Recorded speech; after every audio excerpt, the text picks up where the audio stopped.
All right, here we're asked to simplify fully, and all we're asked to do is just rewrite this algebraic expression with the indices simplified, okay? What I noticed when I was marking papers here, a lot of you tried to kind of use the fourth root and write x like this, kind of simplifying in this method, which we have seen before when we have this fractional index on the outside. We've done things like this, but only if we actually know what the value of x is. For example, if I gave you something like 8 to the power of 2/3, that's where we would rewrite this using the cube root of 8 and then squaring that. That top bit goes on the inside and the bottom bit is our root value. And we could solve this, we could complete this calculation. However, here we have an unknown value x.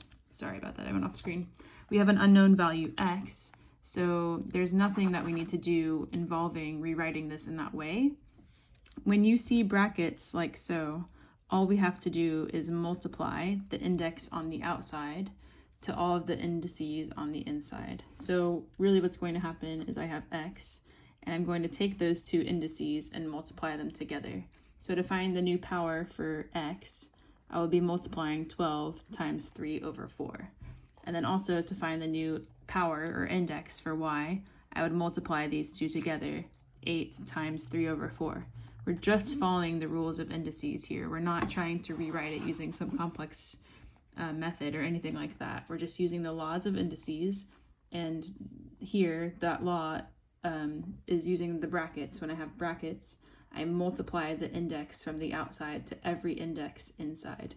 Index or power, whatever you want to call it. So now let's complete that calculation. I have 12 times 3/4.